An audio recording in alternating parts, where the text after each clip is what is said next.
reavivados pela sua palavra, com o pastor Ronaldo de Oliveira.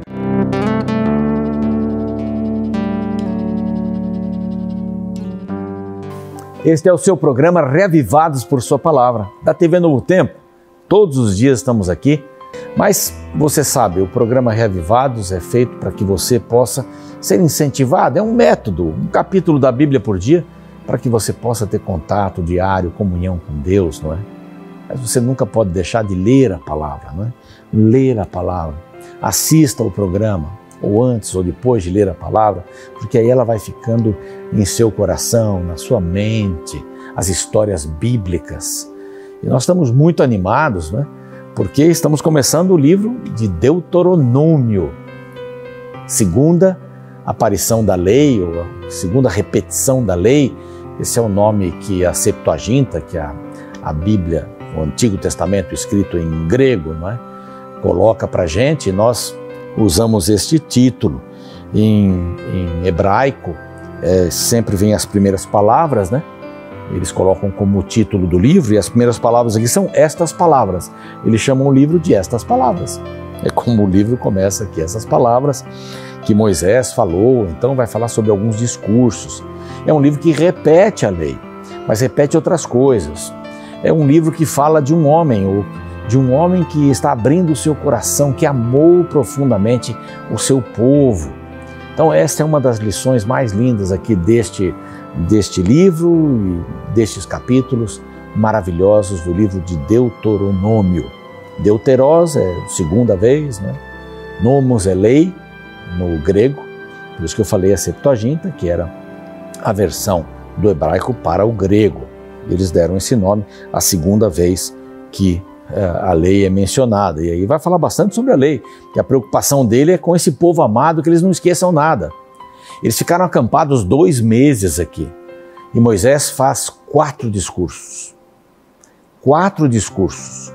E, por exemplo, nesta versão, a revista atualizada, né, que eu tenho aqui, em português, lógico, ele apresenta 4 discursos. Se você for procurar aqui, você vai encontrar os 4 discursos. O primeiro vai do capítulo 1, verso 1, até o capítulo 4, verso 43.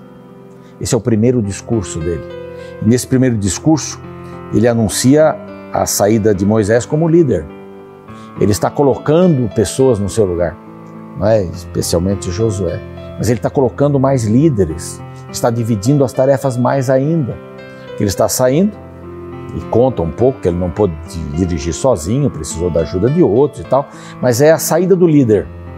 E a saída de um bom líder é assim, ele sai, mas deixa outro e outros no seu lugar.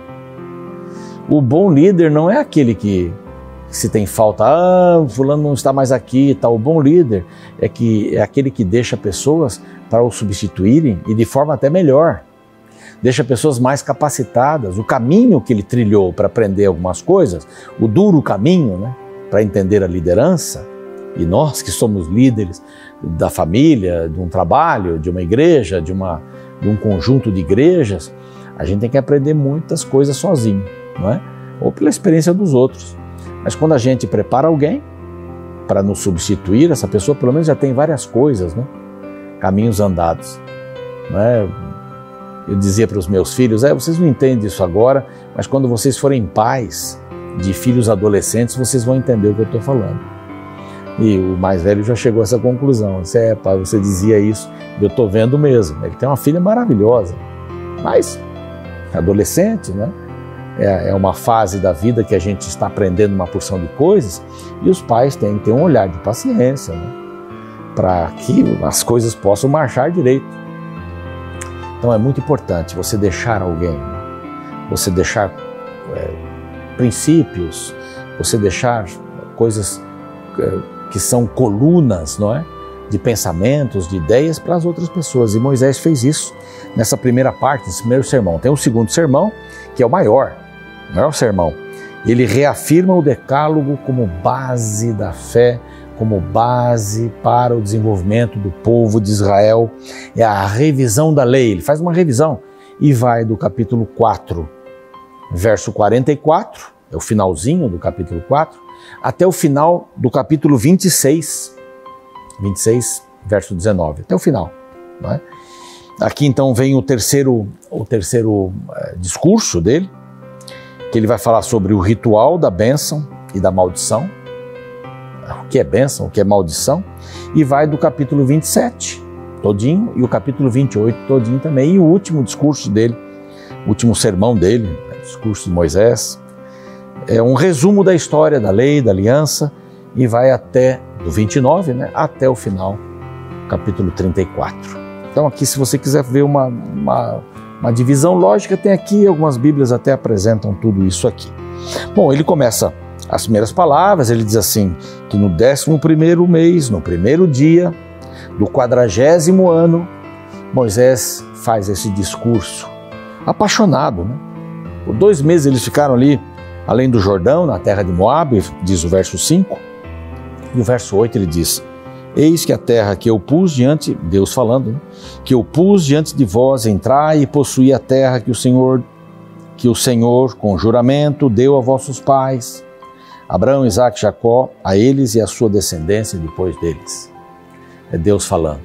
Mas vamos entrar na terra, eles não tinham entrado na terra ainda.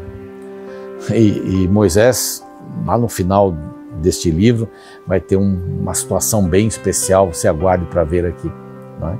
Moisés teve um dilema ali, mas ele aceitou bem. E aqui ele está dizendo, nós vamos entrar na terra, vamos ter lutas e tal, mas vamos entrar na guerra. Era um tipo de uma mensagem assim, dizendo, Deus está conosco, não temos o que pensar. E ele faz um histórico aqui. A partir do verso 9, ele fala sobre a nomeação dos auxiliares.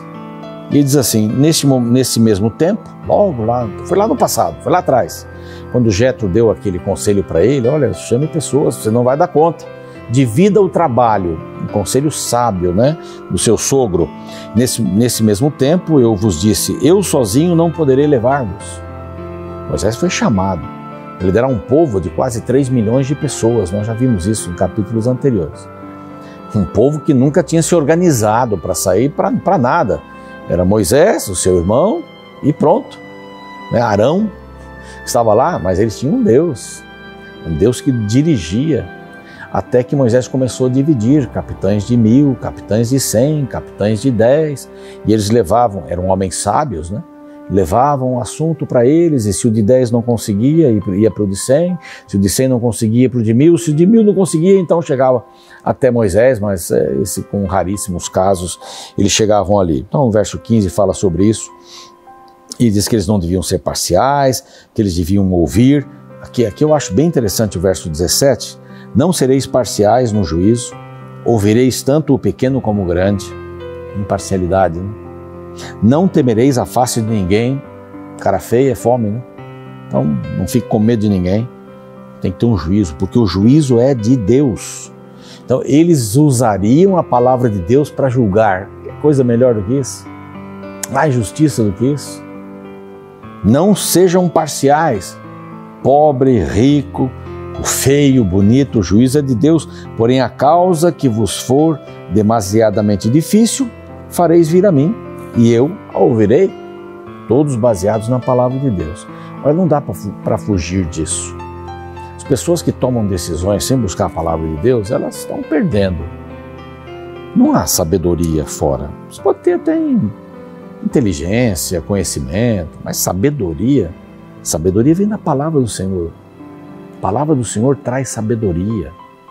Pessoas simples, pessoas humildes, crescem estudando a palavra do Senhor. Então aqui ele faz essa nomeação, vai contar a história que está lá em Números, né, capítulo 13, que nós já vimos também. 12 homens foram enviados para espiar a terra de Canaã. 10 voltaram com um relatório super negativo, mas trazendo frutos enormes, que viram gigantes ali. Aos nossos olhos éramos como que gafanhotos e assim éramos aos olhos deles. Números 13 e 33, né? Nós vimos isso. Mas 2, Josué e Caleb, disseram, vamos lá. Histórias positivas. E por causa disso, por causa da incredulidade, a partir do verso 26, que eles trouxeram de incredulidade, de dúvida, eles tiveram um castigo, rodaram 40 anos. Estava terminando o termo, 40 anos que eles estavam rodando. Por ali no deserto, isso vai até o verso 40. E aí tem mais uma coisa. antes de terminar esse capítulo, ele diz assim: e vocês foram diante de Orma, foram lá lutar contra o povo de Orma.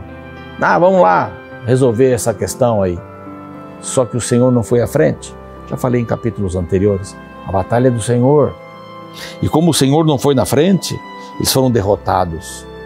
O Senhor disse assim: não subais, verso 42, nem pelejeis, pois não estou no meio de vós. Essa luta não é para você lutar. Qual é o seu inimigo, né? A Bíblia diz, não é carne nem sangue, é espiritual, então tem que ser Deus. Para que não sejais derrotados diante dos vossos inimigos, e eles foram derrotados. Os amorreus que habitavam naquela região montanhosa saíram ao seu encontro, os perseguiram e vários morreram. A batalha do Senhor, né? Moisés está ali com um discurso positivo. Deus nos guiou, Deus nos guia. Eu queria orar com você antes de terminarmos esse bonito capítulo. Primeiro capítulo, vamos falar mais sobre o livro de Deuteronômio. Oremos. Pai querido, que a Tua bênção esteja sobre nós, assim como esteve diante do povo de Israel. Nós queremos que o Senhor nos conduza, nos guie, que possamos aprender a liderar também com a Tua visão, com o Teu propósito. Sejamos melhores pais, líderes no trabalho, onde quer que seja, na igreja. Dá-nos esta bênção por Jesus. Amém. Muito obrigado. Espero você no nosso próximo encontro, reavivados por Sua palavra.